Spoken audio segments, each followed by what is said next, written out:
Fala aí, rapaziada do nosso canal do Palmeiras, trazendo mais um vídeo aqui no nosso canal. E nesse vídeo aí, para falar sobre o empate do Palmeiras com o Internacional 0-0 lá no Beira-Rio. E a gente traz as notícias, as informações do Alviverde Paulista nesta segunda-feira, dia 17 de julho. Com esse empate, o Palmeiras fica ali na sexta colocação com 25 pontos no Campeonato Brasileiro, fica um pouco distante aí do Botafogo. O Botafogo tá com 39, bem à frente, né? Botando aí, se a gente for analisar com calma aqui, 39 para 25, colocando aí 14 pontos de frente para o Palmeiras, né? Então, muitos pontos aí o Palmeiras vai precisar tirar se quiser sonhar com o título brasileiro. Antes de soltar o vídeo, aquilo que os comentaristas falaram aí, quero convidar você que ainda não é inscrito no nosso canal, se inscreva, ativa o sininho das notificações para você não perder nada. Tudo do Palmeiras, tudo do Verdão, você encontra aqui no nosso canal. Então vamos para o vídeo e daqui a pouco nós estaremos de volta. Trazer um jogador diferente, dar uma oxigenada na equipe e dar a volta por cima. Mas talvez a questão do elenco seja importante nessa altura pela Eu ia te perguntar, quantidade de você opções. concorda com a Natália que o Palmeiras precisa de reforços? Concordo. Ontem o Palmeiras não teve de início, né? Não teve no jogo o Rony e o Dudu, que são fundamentais na equipe, né? Por mais que não estejam no grande momento, mas são fundamentais. E a gente olha, o Palmeiras ontem não fez as 5 substituições. Fez 3 apenas. Isso já mostra um pouco do que ele olha para o banco e já não tinha 2 titulares, tive que começar com outros. Não sei se ele não encontrou boas opções no segundo tempo. Se bem que o time melhorou no segundo tempo, né? O time cresceu de produção no segundo tempo. Mas, normalmente, os técnicos fazem as 5. Porque há sempre um desgaste físico muito grande. Então, às vezes, pode ser que ele tenha percebido que não tinha, naquele momento, no banco de reservas, jogadores que pudessem mudar o panorama, que pudessem tornar o Palmeiras, como ele disse, mais eficaz. Porque o time que ganha o jogo é o time que consegue converter as situações. O Palmeiras teve ontem mais situações claras de gol do que o Inter. Mas a gente sabe que talvez não tenha sido o número suficiente de situações claras de gol para converter. Nem todas são convertidas, a média mostra isso, né? A imensa maioria das finalizações vai para fora, em qualquer time. Então talvez ele tivesse que ter gerado mais situações de gol. Mas a questão, a fotografia que eu tenho do Palmeiras nesse momento é de momento de baixa. É uma onda que está em baixa, mas que ali na frente a gente sabe que tem todo o potencial para crescer de novo. Ainda mais em Libertadores. Sim. Ainda mais em Libertadores, porque o foco volta. Agora, o que a gente percebe também é que começa a ter manifestação da torcida, começa a ter questionamento interno, e isso pode abalar um pouco a estrutura. Do outro lado, o Internacional, que nesse momento, olha aqui, observo a tabela, 11º colocado, 22 pontos ganhos. O Palmeiras, só para lembrar, é o 6º com 25. Então, no Palmeiras, críticas, se espera sempre mais, ainda mais do Palmeiras campeão, atual campeão brasileiro. E do Inter, eu tenho a impressão que se espera muito mais. Cada rodada, cada jogo do Internacional, apesar de o Mano ter enfatizado, olha, nos últimos 15 jogos, se eu não estou enganado, se minha memória não falha, ele disse ontem, perdemos apenas uma. Mas o torcedor do Internacional, ele quer ver um futebol melhor e ele quer mais resultados, mais vitórias, né? E o Inter vai derrapando. Tinha sido derrotado pelo Fluminense por 1-0, muitas críticas da torcida do Colorado para cima do Mano. Escalou o Ener Valencia E ontem ele foi pela vaiado. ponta, etc e tal. Jogou mal. E ontem, Ener Valencia, o Inter de Mano Menezes, como você vê, Breler? Então, a gente tem esses números, né, do Ener Valencia, principalmente as ações que ele tem na área rival, 8, ainda se espera mais de um centroavante do nível dele, só um chute certo, as chances criadas 3, faltas sofridas 3, mas ainda assim um jogo discreto do Ener. Não necessariamente fora de um roteiro esperado, porque a gente sabe que tem tempo de adaptação, o Ener vem de um calendário europeu, fim de temporada. Então tem tudo isso na balança, é normal que o jogador não chegue voando ainda, mas ontem a bola chegou muito pouco nele.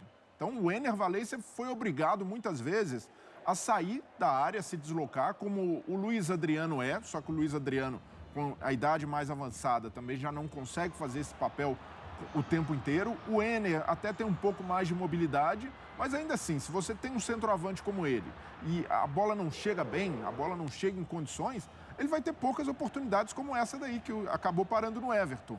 mas é um centroavante, um atacante, que pode ser melhor trabalhado pelo Mano.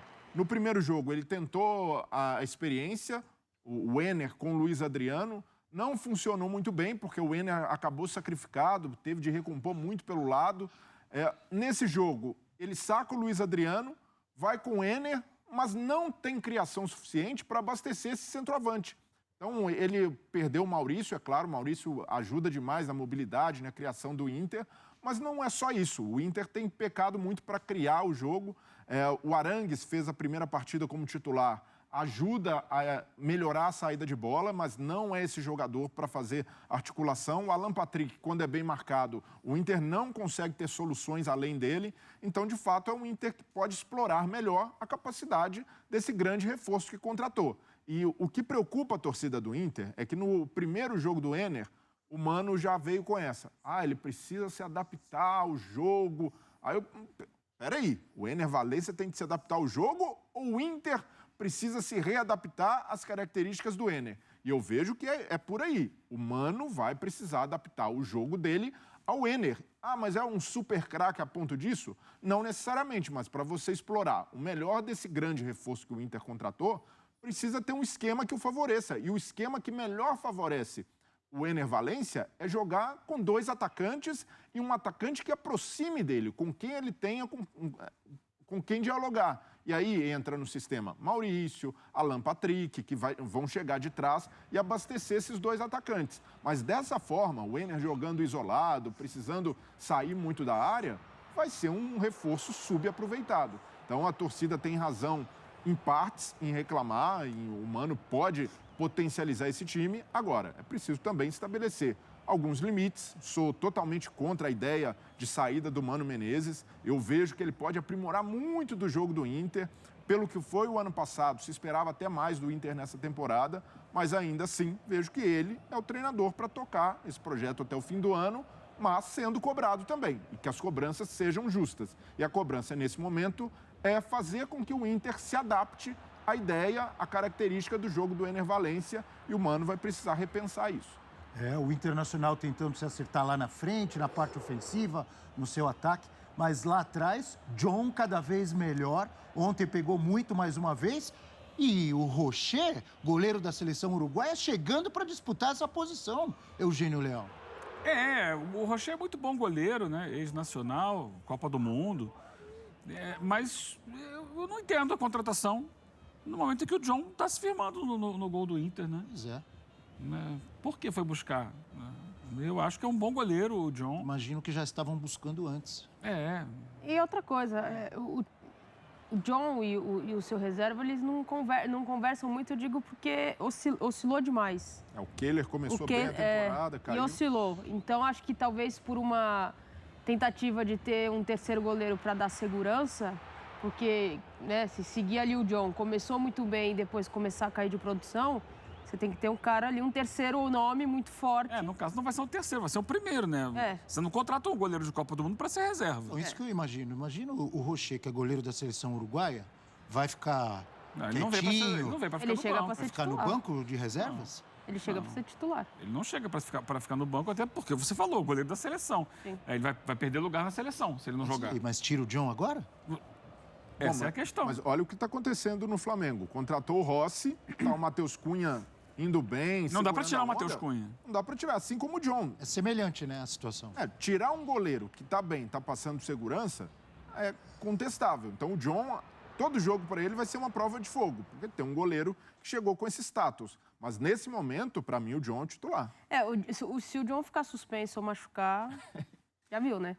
Aquela história, não pode, é a dança da cadeira. Levantou da cadeira, se alguém sentar no seu lugar, não volta mais. Mas aí tem um lado bom de ter um elenco legal, um elenco que eleve a concorrência, porque o titular não pode relaxar, você não dá brecha. Então, nesse ponto, é um movimento acertado, tem uma oportunidade no mercado de contratar um grande goleiro, o Inter foi lá e fechou o negócio. Agora, a responsa está com o John de segurar essa posição, e até aqui ele tem feito por merecer a titularidade. Daqui a pouco vamos falar muito de São Paulo e Santos, grande vitória, goleada do tricolor do Morumbi. Antes, vamos ouvir Abel Ferreira, técnico do Palmeiras, falando exatamente sobre o São Paulo. Deu uma ironizada no tricolor, uma alfinetada ao Abel Ferreira. Olha aí. E a mim não me custa nada, e isso é que eu fico às vezes danado, que é, querem arranjar desculpas onde elas não existem. É muito fácil, é dar os parabéns ao São Paulo. Dar os parabéns, São Paulo, vocês nestes 2 jogos foram melhores. Não sei quantos títulos eles ganharam nos últimos ano e meio, ou 2, ou 3, não sei quantos títulos eles ganharam. Mas nestas 2 eliminatórias, São Paulo foi melhor. Dar os parabéns ao nosso adversário e ponto. E não andar à procura de desculpas. Cara, é frio, calculista para ironizar o adversário.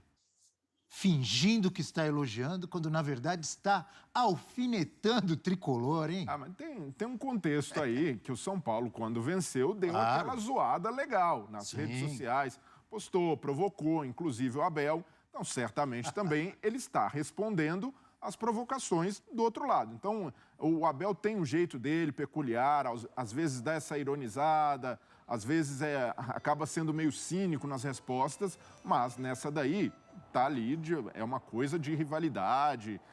Para mim não está desmerecendo o São Paulo, ele até começa parabenizando de fato, e acredito que todo mundo viu que o São Paulo foi superior, o São Paulo venceu o Palmeiras e conseguiu a classificação com muitos méritos, mas nessa zoada aí é importante pontuar, né? Você zoou de um lado, vai ser zoado do outro. Então o São Paulo adotou essa postura nas redes sociais, eu não vejo nenhum problema. Isso daí é o tipo de provocação que é do futebol. O Abel ou mordeu a isca ou rebateu do lado dele. Então é do jogo. Não vejo problema. É isso aí, tá aí o Abel Ferreira, olha aí, ó. Cheio de energia, passando instruções para os seus jogadores, mas o Verdão não passa uma boa fase. Tem time, tem elenco, apesar dos reforços que a Natália enfatizou que o Palmeiras precisa, para se recuperar. Tem a Libertadores aí, confronto diante do Galo, mas a situação no Brasileiro não é boa, porque o fogão disparou. Daqui a pouco, vamos ter informações ao vivo lá da Austrália para falar.